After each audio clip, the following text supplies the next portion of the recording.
Hello my dear friends, welcome back to my YouTube channel bright future classes. दोस्तों, आज की इस video में हम लोग फुल पत्ती वाली करंट अफेयर्स का रिवीजन करने वाले हैं, जो कि आज की डेट यानी 12 जून 2023 का करंट अफेयर्स है। तो इसमें हम लोग डेली करंट अफेयर्स को देखेंगे, ललन टॉप बातों को भी देखेंगे। इसके अलावा जो जीके बताए गए हैं उन सभी को देखते हुए पुरस्कार, योजनाएं, दिवस, युद्धाभ्यास वगैरह सब कुछ देखने वाले हैं। और आज की जो ललन टॉप बातें हैं वो इतनी स्ट्रांग हैं कि आपके जीके को बहुत ज़्यादा मजबूत करेंगी।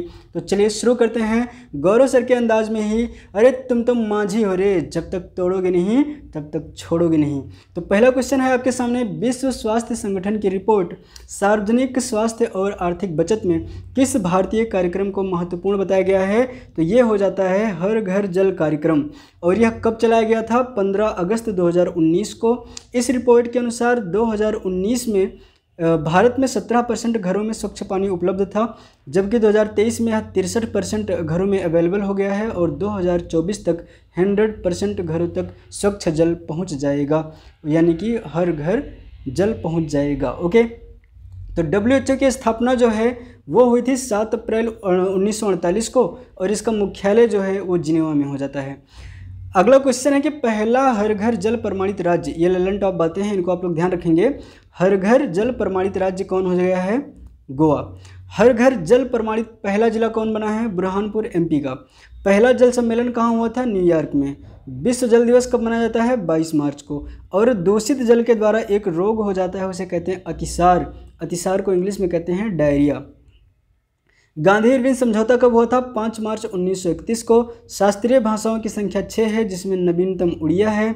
बजट पेश करने वाली पहली पूर्णकालिक महिला वित्त मंत्री कौन बन गई हैं? निर्मला सीतारमण। ओके, आगे हम लोग देखते हैं। अनुसूची 11 में कुल कितने विषय हैं? 29।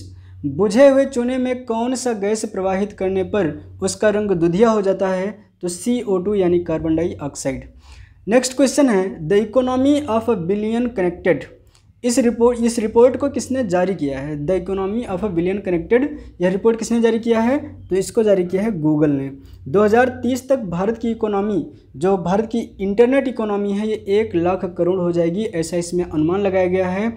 और उस टाइम पे यह GDP का 12 से 13% हो जाएगा। प्रोजेक्ट एलोरा किसने चलाया था? माइक्रोसॉफ्ट ने चलाया था। इसका उद्देश्य क्या था? स्थानीय भाषाओं को प्रोत्साहित करना। आगे, कुषाण वंश का संस्थापक कौन है? तो यह है कुजुल कुडफिसस। पहला दादा साहब फाल्के पुरस्कार किसको मिला था? देविका रानी को। धुआंधार जलप्रपात कहाँ है? नर्मदा नदी पर MP में। आगे देखते हैं, मर्सर की cost of living city ranking 2023 में सबसे महंगा शहर कौन है? ये हो जाता है हांगकांग। यहाँ पर ध्यान रखने वाली बात यह है कि एक cost of living city ranking 2023 ECA ने भी जारी किया है। ECA के अनुसार न्यूयॉर्क नंबर 1 पर है, लेकिन मर्सर के अनुसार हांगकांग नंबर 1 पर है। तो आप लोगों को मर्सर वाला याद रखना है, क्योंकि यही एग्जाम में पूछता है। इसमें 227 शहरों को शामिल किया गया था, और इस रैंकिंग को कैलकुलेट करने का जो आधार है वो है आवास, परिवहन और मनोरंजन। और सबसे बड़ी बात यहाँ पर देखो भाई साहब, सबसे सस्ता कौन है? सबसे सस्ता है कराची और इस्लामाबाद। नल्ला पाकिस्तान के दोनों शहर हो जाते हैं। और गौरव सर ने जैसे कहा कि यहाँ पर गोला बारूद बम मिलते हैं, भैया इसके अलावा कुछ नहीं मिलता है। आगे देखते हैं, आज़ाद भारत के पहले विधि आयोग के अध्यक्ष कौन थे? तो MC शीतलवाड़ थे 1955 में। इस आयोग का गठन हुआ था। वर्तमान में जो है ऋतुराज हैं, जो कि 22वें हैं। और बौद्ध संगीतियाँ, 4 बौद्ध संगीतियाँ हुई थी। पहला राजगृह में, दूसरा वैशाली में, तीसरा पाटलिपुत्र में और चौथा कुंडलवन में। अगला है EWS आरक्षण, जो 10% आरक्षण इन लोगों को दिया गया है। इसका प्रावधान किस संविधान के तहत किया गया? तो 103वां संविधान संशोधन 2019। इसमें आर्टिकल 15(6) और 16(6) जोड़े गए थे। सर्वाधिक रामसर साइट कहाँ है? तो तमिलनाडु में है। और वर्तमान में भारत में कुल रामसर साइटों की संख्या 75 हो जाती है। आगे, दुनिया की पहली हाइपरसोनिक विंड टनल JF-22 का निर्माण किसने किया है? तो यह है छोटी छोटी आंखों वाला चीन। चीन का एक बीजिंग शहर है, यहाँ पर इस टनल को बनाया गया है। और इस टनल के अंदर जो स्पीड है वो है 33 मैक, यानी कि अभी एक फतेह मिसाइल जो है, हाइपरसोनिक मिसाइल ईरान के द्वारा लॉन्च किया गया था, उसकी स्पीड है 15 मैक, जबकि उसके दुगना से भी ज़्यादा इसका है 33 मैक।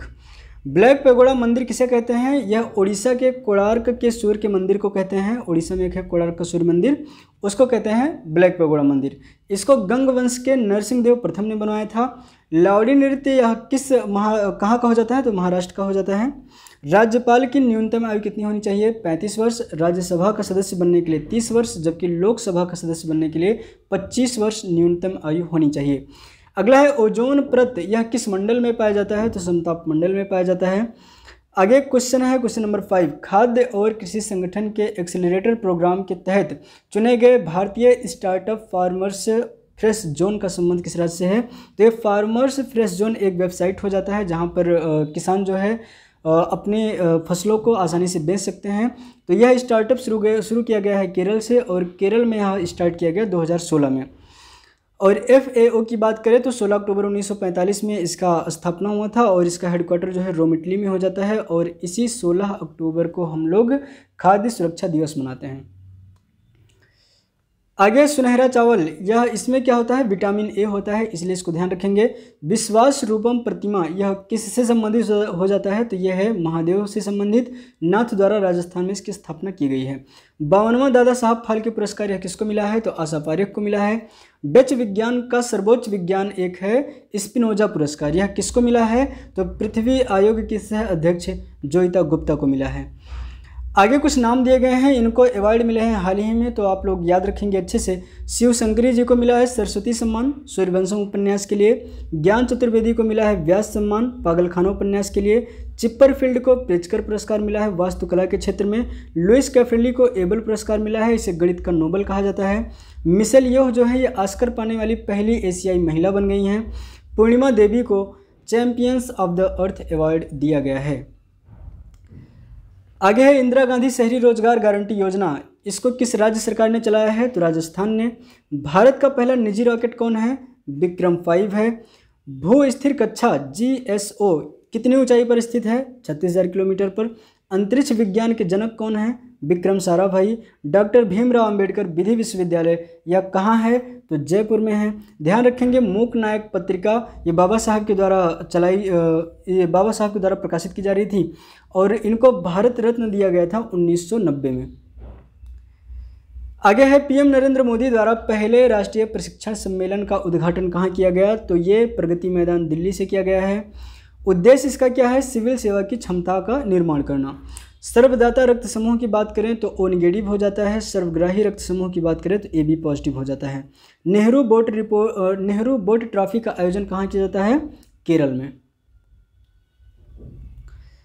अगला क्वेश्चन है ग्रामीण क्षेत्रों में इंटरनेट सुविधा के लिए कंटेंटफुल कनेक्टिविटी कार्यक्रम किसने प्रारंभ किया है? तो इसे माइक्रोसॉफ्ट प्लस एयर जल्दी नेटवर्क्स इन दोनों कंपनियों ने मिलकर किया है। जनरल बिपिन रावत जो पहले CDS थे, इनको कौन सा अवार्ड दिया गया 2023 में? Padma Vibhushan. Indian film personality of the year Chiranjeevi को घोषित किया गया है। और हड़प्पा सभ्यता का सबसे बड़ा संग्रहालय कहाँ है? तो राखीगढ़ी में है। सार्वजनिक परिवहन में महिलाओं के लिए मुफ्त बस यात्रा के लिए शक्ति योजना किसने प्रारंभ किया है? तो कर्नाटक ने किया है। यहाँ के हाल ही में नए CM बने हैं सिद्धारमैया। यहाँ पे जो डिप्टी CM है वो DK शिव कुमार बने हैं। कैलाश सांखला को टाइगर मैन के नाम से जाना जाता है। पंचायती राज की शुरुआत 2 अक्टूबर 1959 को नागौर राजस्थान से की गई थी। राष्ट्रीय महिला आयोग की पहली अध्यक्ष जयंती पटनायक थी, इनको भी याद रखेंगे।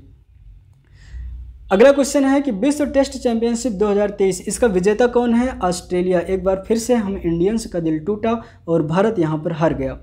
ये जो है दूसरा संस्करण था, हर 2 साल में यह आयोजित होता है, और इस बार इसका फाइनल जो है लंदन में खेला गया है।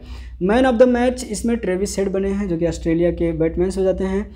राष्ट्रीय एकता दिवस 31 अक्टूबर को मनाया जाता है। मलेरिया की दवा कुनैन है, और यह सिंकोना वृक्ष से प्राप्त होता है। सर्वोत्तम श्रेणी का कोयला एंथ्रेसाइट है। लास्ट है हमारा लंबी कूद में भारतीय खिलाड़ी मुरली श्रीशंकर ने पेरिस डायमंड लीग में भारत के लिए जीता पहला कांस्य पदक। तो ये सत्र हमारा यहीं पर समाप्त होता है। मिलेंगे नेक्स्ट वीडियो में। अगर आप लोग चैनल पर नए हैं तो चैनल को प्लीज़ सब्सक्राइब कर लीजिए। तो मिलेंगे अगली वीडियो में, तब तक के लिए bye bye, take care, thank you so much.